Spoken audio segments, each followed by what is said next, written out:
नमस्कार सर, बहुत बहुत स्वागत है आपका। नमस्कार अंजू जी। सर, मुहर्रम के जुलूस निकल रहे हैं कश्मीर में, श्रीनगर में, और उन जुलूसों में भी ईरान के समर्थन में नारेबाजी, खमेनी के पोस्टर लहराए जा रहे हैं, हिजबुल्लाह का समर्थन किया जा रहा है। और सर, इसी जुलूस में पुलिस के एक सीनियर ऑफिसर की लिंचिंग की कोशिश हो जाती है। कैसे समझा जाए इस पूरे घटनाक्रम को? देखिए अंजू जी, आप एक बात समझनी चाहिए कि जहां जहां हमारे शिया पॉपुलेशन है, चाहे वो कश्मीर घाटी में कुछ एरियाज हैं, जैसे बडगाम डिस्ट्रिक्ट पर्टिकुलरली, और इस तरह श्रीनगर में कुछ एरियाज हैं, इसी तरह बारामूला का पट्टन एरिया है। यहाँ काफी सब्सटेंशियल पॉपुलेशन है शियाज की। और देश के बाकी हिस्सों में भी आप जानती हैं, लखनऊ में शियाज काफी रहते हैं। तो शियाज जो हैं वो मुहर्रम के टाइम पर जुलूस निकालते हैं। वो ताजिया ताजिया का वो जो होता है इनका जुलूस, जिसमें आपने देखा होगा अपने आप को छाती पे पीटते हैं। तो ये बेसिकली मॉर्निंग की जाती है, और इसमें 10th और 11th जो डे होता है, जो जुलूस होता है, वो सबसे ज्यादा अहम होता है। और कश्मीर में इन पर्टिकुलर जब टेररिज्म शुरू हुआ 1990 में, 89-90 में, तो चूंकि वो पाकिस्तान का जिहाद या टेरर इंडस्ट्री जो शुरू हुई, उस वक्त इस प्रोसेशन पर थ्रेट हो गया, क्योंकि ये शियाज हैं। और जो जो पाकिस्तान की जिहाद, लीड इंडिया बाय 1000 कट या गजबाए हिंद, जो भी आप उसको नाम दें, जो पाकिस्तान की तरफ से टेररिस्ट थे, वो हमेशा शियाज को टारगेट करते थे। और वो प्राइमरीली सुन्नी, जितनी भी टेरर आउटफिट्स हैं वो ज्यादातर सुन्नी है। आप आए दिन देखती हैं, इवन पाकिस्तान में और अफगानिस्तान में भी शिया मस्जिदों को, शिया प्रोसेशंस को अटैक किया जाता है, क्योंकि ये शिया जो हैं ये ज्यादातर फॉलोअर हैं ईरान के लीडरशिप। जो ये अपने आप को जिस तरह सुन्नीज जो हैं वो सऊदी अरबिया से अपने आप को लिंक करते हैं, शियाज जो हैं अपने आप को ईरान के लीडर से और ईरान से ही इस अपने आप को एफिलिएट करते हैं। ये जो प्रोस्पेशन 90 से बंद किया था, क्योंकि टेरर थ्रेट रहता था और टेररिस्ट इसको वार्निंग देते थे, तो गवर्नमेंट जो है उस श्रीनगर में इनका जुलूस नहीं निकलने देती थी। 89 में हमने 90 में बंद किया, तो आप लगा लीजिए कितने साल हुए, ऑलमोस्ट 33 इयर्स के बाद प्रोसेशन इनका अलाउ किया गया बाय एडमिनिस्ट्रेशन। और वो बहुत बड़ी उपलब्धि मानी जाती थी हमारी, you can say government of India की या मोदी सरकार की, कि शियाओं का जुलूस जो नहीं निकलने दिया जाता था पिछले 32 या 35 सालों में, वो पहली बार 2023 में श्रीनगर में अलाउ किया। तो शियाज बहुत एहसानमंद होने चाहिए मोदी गवर्नमेंट के कि उनका जुलूस सुरक्षित निकलने दिया गया इन श्रीनगर। और इसी तरह जो बाकी इलाके हैं, बडगाम और पट्टन का इलाका बारामूला में, वहां भी इनके जुलूस निकलते हैं। और ये जो कल परसों की घटना है, जो आप 4 तारीख की घटना आपने न्यूज में देखी होगी, वहां एक हमारा मागाम इलाका है, ये बॉर्डर पड़ता है बारामूला और बडगाम डिस्ट्रिक्ट, वहां ये जुलूस निकल रहा था। और जनरली शियाज जो हैं वो कोऑपरेट करते हैं एडमिनिस्ट्रेशन के साथ, क्योंकि शियाज का टेररिज्म में ज्यादा रोल कश्मीर घाटी में नहीं रहा। वो इजराइल और ईरान वाली स्टोरी डिफरेंट है। मैं पहले कश्मीर की बात कर रहा हूँ। शियाज की इन्वॉल्वमेंट बहुत कम थी, और टेरर आउटफिट्स में ज्यादा इनका रोल नहीं रहा करता था। लेकिन परसों जो हरकत की गई, उसमें ऑब्जेक्शनेबल क्या था कि हसन नसरुल्लाह जो हिजबुल्लाह टेरर आउटफिट है उसका चीफ था। और आपको याद होगा इजराइल ने उसको मारा था जब वो ईरान के विजिट पे था। तो he was a terror commander Hasan Nasrullah. तो वो उसका फोटो जो है वो इन्होंने लगाया था, दैट वाज ऑब्जेक्शनेबल। तो हमारे वहां जो डिप्टी एसपी थे वो जो मागाम के डिप्टी एसपी, वो चले गए हजूम के अंदर उसको हटाने के लिए, क्योंकि हमें उसके सुप्रीम लीडर ईरान के पोस्टर से हमें कोई ऑब्जेक्शन नहीं है। पैलेस्टाइन का फ्लैग ठीक है, बहुत सारी जगहों पे लगते हैं, अमेरिका में भी लगते हैं, कोई ऐसी बात नहीं थी, क्योंकि हमारे कोई रिश्ते इतने खराब नहीं है। But this was objectionable. एक टेरर कमांडर, जो एक टेरर आउटफिट है हिजबुल्ला, उसका कमांडर का फोटो है, तो हमारे डिप्टी एसपी ने उसको जाके हटाया। वहां हजूम जो था वो उस पर एकदम भड़क गया और वो अटैक कर दिया डिप्टी एसपी।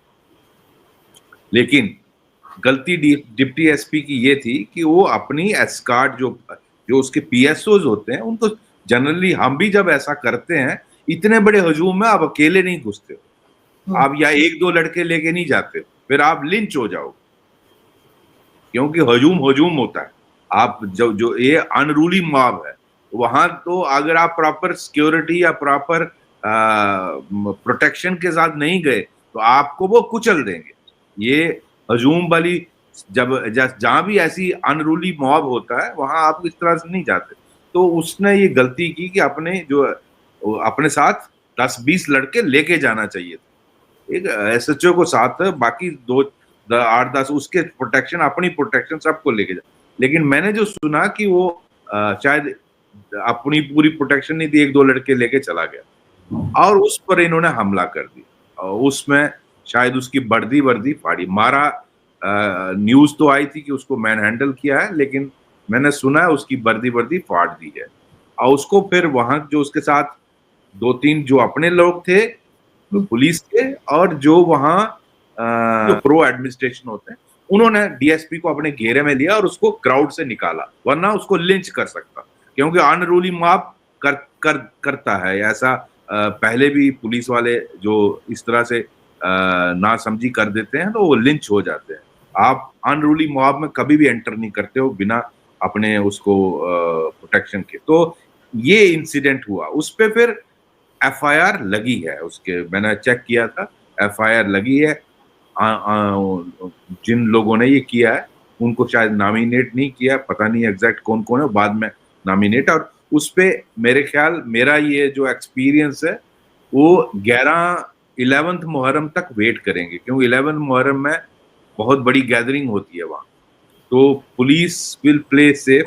अभी एफआईआर दी है, उसके बाद वो 11th मुहर्रम जब निकल जाएगा, उसके बाद उसको उसमें कौन कौन वो इन्वॉल्व, वो आप सीसीटीवी वीडियो से पता चल जाएगा, कैमरा से, और जो लोगों के विटनेस कौन कौन थे उनको नॉमिनेट करके उनके खिलाफ कार्रवाई होगी।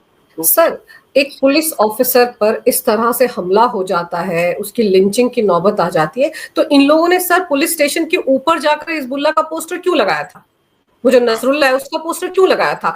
आप अपने प्रोसेशन में लेकर चल रहे हैं, लेकिन आप मागान के पुलिस स्टेशन के ऊपर जाकर नसरुल्लाह का पोस्टर लगा दे रहे हैं, तो पुलिस तो उस पोस्टर को उतारेगी। और जिन लोगों ने सर ये हरकत की, एक तरह से मारने की कोशिश की एक पुलिस अधिकारी को, उनके खिलाफ सख्त कार्रवाई होनी चाहिए। 11वें मुहर्रम के उसके प्रोसेशन का इंतजार क्यों करना चाहिए?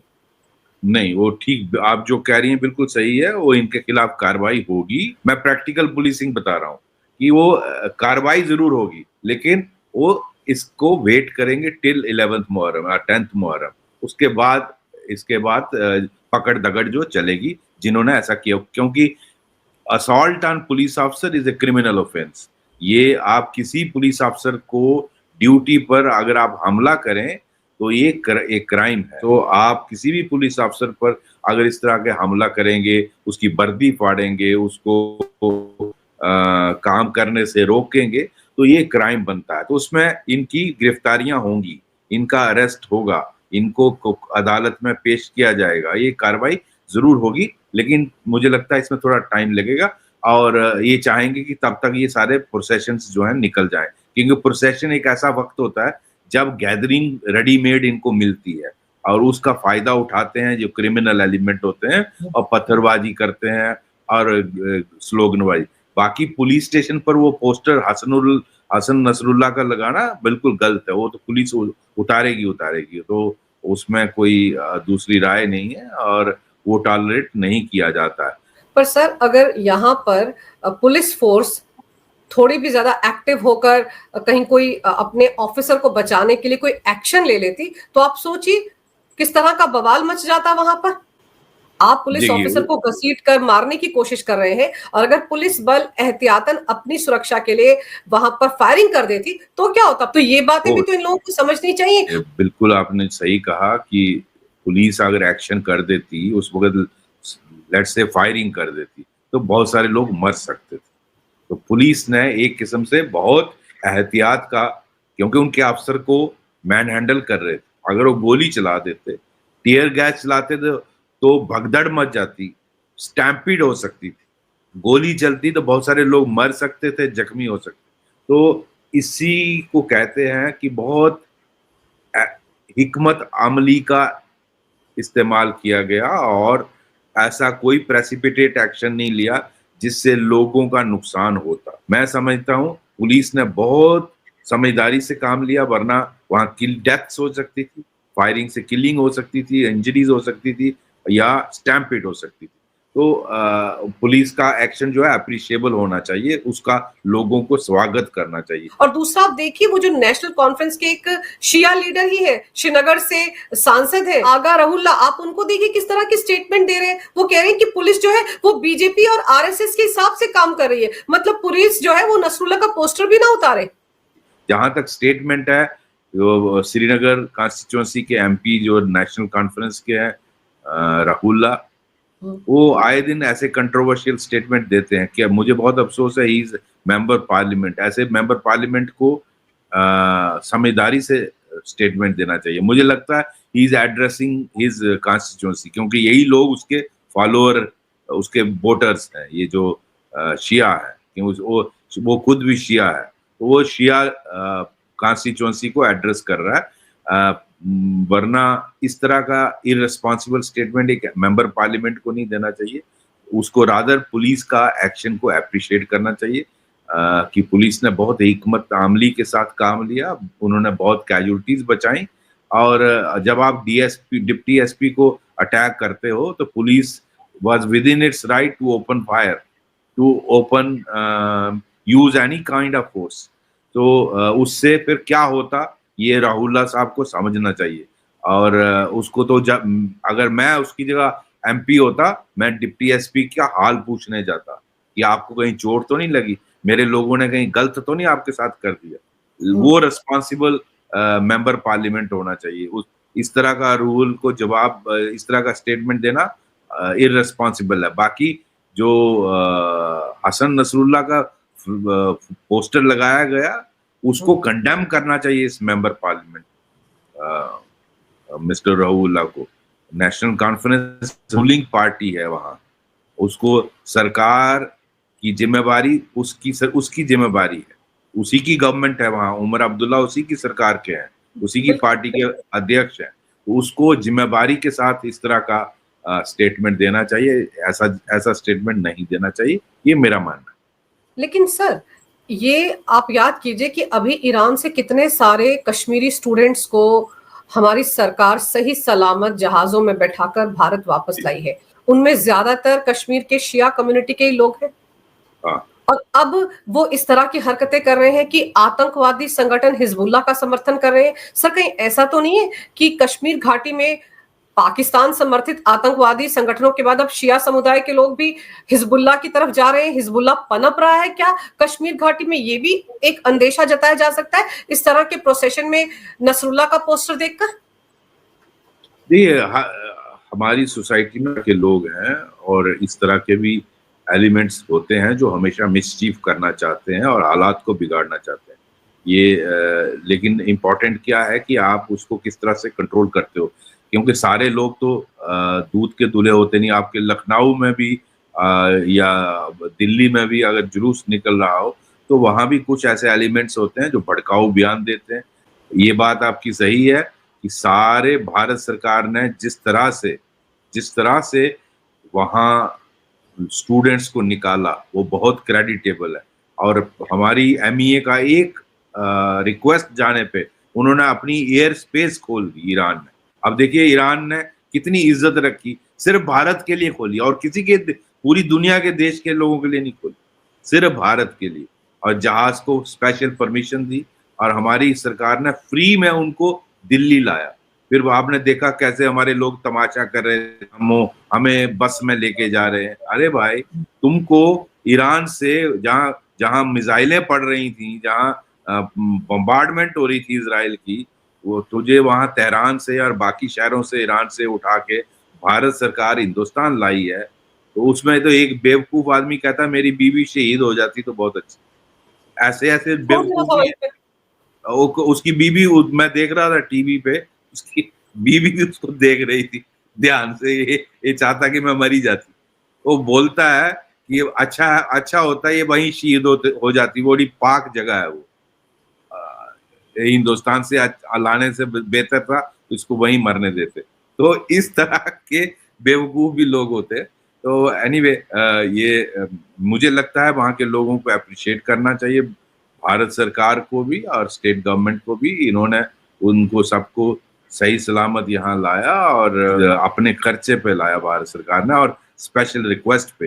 तो भारत के रिलेशनशिप बेसिकली ईरान से इतने बुरे नहीं, अच्छे रिलेशनशिप है ईरान से। तो इसीलिए वहाँ के कभी कभी हमारे यहाँ के जो शिया लीडर्स हैं वो अपनी ब्लेसिंग लेने जाते हैं वहाँ सुप्रीम लीडर के पास। मैं जानता हूँ, मेरे बहुत सारे पॉलिटिकल इनके बड़े नेता हैं, मेरे पर्सनल दोस्त भी हैं, मैं जानता हूँ, वो जाते रहते हैं। वो अपनी लॉयल्टी हमेशा ईरान के साथ रखते हैं, वो लॉयल्टी सऊदी अरबिया के साथ नहीं रखते, वो पाकिस्तान के साथ नहीं रखते, उनकी हमेशा लॉयल्टी ईरान के साथ होती है। हाँ, हसन नसरुल्लाह का वो लगाना वो गलत था, इसीलिए पुलिस DSP ने, हमारे वहाँ के SDPO ने कोशिश की उसको हटाने की और उस पर बवाल हुआ क्योंकि कुछ लोग गलत अनासर थे, उनके खिलाफ कानूनी कार्रवाई होगी। I am sure LG administration will take action again. लेकिन सर इस पूरे मामले पर उमर अब्दुल्ला तो खामोश है, उनकी तरफ से तो कुछ कहा ही नहीं जा रहा है। उनका मेंबर पार्लियामेंट इस तरह से बोल रहा है तो मेरे ख्याल उमर साहब सोच रहे होंगे कि चुप ही रहूं तो अच्छा है। बेसिकली क्या है कि उमर अब्दुल्ला साहब के under law and order and security नहीं आता। पुलिस और law and order and security जो है वो रिस्पॉन्सिबिलिटी है लेफ्टिनेंट गवर्नर की। तो उमर अब्दुल्ला अपने आप को सेफ प्ले कर रहे हैं and I think he is not making any statement. इसीलिए मुझे लगता है he is trying to play safe कि मैं किसी कंट्रोवर्सी में ना पड़ूं। हालांकि उनके MP ने इस तरह का कंट्रोवर्शियल स्टेटमेंट दे दिया क्रिटिसाइजिंग पुलिस। पुलिस का एक्शन अप्रिशिएट करना चाहिए। जैसे मैंने आपको एक्सप्लेन किया, अगर पुलिस इररिस्पॉन्सिबल होती वहां दर्जनों लोग मर सकते थे, वहां बहुत सारे लोग स्टैम्पीड में मर सकते थे। ये बात वहां के MP को ही नहीं, वहां के चीफ मिनिस्टर साहब को भी अप्रिशिएट करना चाहिए और लेफ्टिनेंट गवर्नर साहब को कहना चाहिए आपकी पुलिस ने अच्छा काम किया। अगर मैं उनकी जगह होता तो डिप्टी SP का और बाकी पुलिस वालों का हाल पूछने जाते कि आप ठीक ठाक हैं सब, आपने बहुत अच्छी तरीके से इसको हिकमत अमली से हैंडल किया, हम आपको धन्यवाद करते हैं। लेकिन जनरली पॉलिटिशियन जो है वो वोटर्स को अपीज करते हैं, एडमिनिस्ट्रेशन का जो रोल है उसको बजाय अप्रिशिएट करते हैं। जी सर, अब इस तरह की जो घटनाएं हुई हैं, कम से कम पुलिस को बहुत ज्यादा सतर्क रहने की जरूरत है। अभी तो 10वें 11वें दिन का मुहर्रम का जुलूस भी निकलेगा, तो वहां पर भी देखना होगा कि किस तरह से ये लोग, हो सकता है फिर से हिजबुल्लाह के ये मारे गए कमांडर की तस्वीरें लेकर पहुंचे। लेकिन पुलिस को बहुत ज्यादा अलर्ट रहने की जरूरत है। सर, आपने इस विषय पर बहुत ही विस्तार से जानकारी मेरे दर्शकों को दी, आपका बहुत बहुत धन्यवाद। नमस्कार, जय हिंद।